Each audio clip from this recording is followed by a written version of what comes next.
Di sini ada pertanyaan, yaitu tentukan koordinat titik G, kemudian jika bangun tersebut ditranslasi oleh titik T, gambarkan bangun bayangannya. Jika diketahui, di sini seharusnya bangunnya adalah jajar genjang. Maka, jika diketahui jajar genjang DEFG dengan titik D, E, dan F-nya sudah diketahui.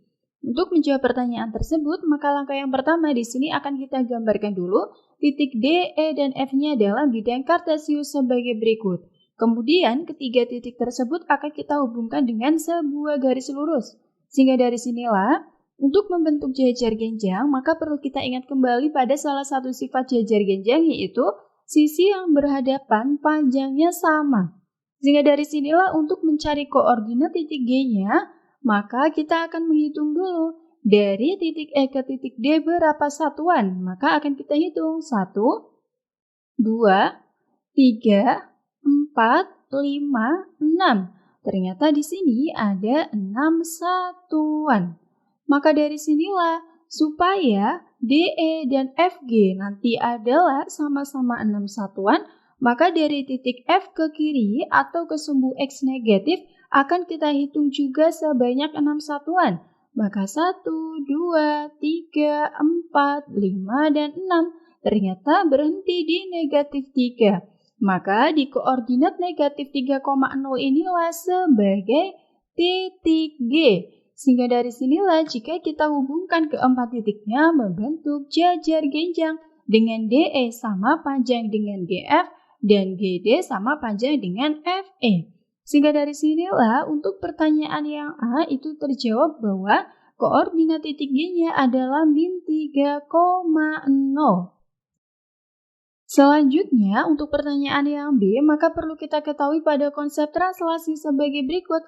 Apabila terdapat titik A yang berkoordinat X, Y, kita translasikan oleh titik A, B, maka hasil translasinya adalah A aksen yang memuat X plus A, Y plus B. Sehingga dari sinilah, dimulai dari titik awal yaitu titik D, kita akan mencari titik bayangannya.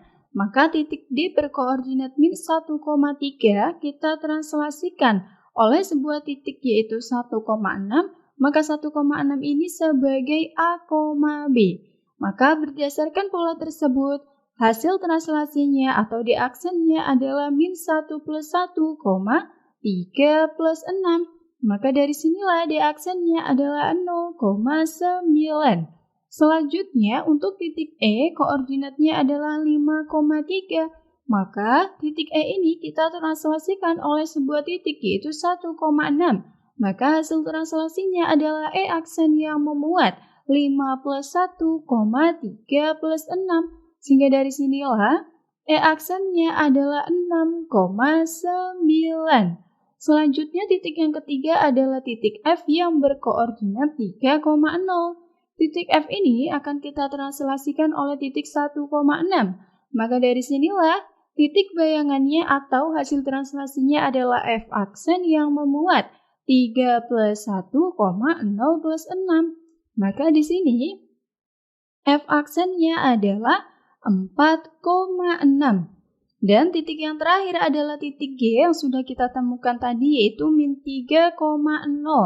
Maka akan kita translasikan oleh sebuah titik yaitu 1,6. Maka hasil translasinya adalah G aksen yaitu min 3 plus 1, 0 plus 6. Sehingga dari sinilah G aksennya adalah min 2,6. Langkah selanjutnya untuk menggambarkan bangun bayangannya, maka akan kita gambarkan dulu titik-titik bayangannya yaitu D aksen, E aksen, F aksen, G aksen dalam bidang kartesius tersebut.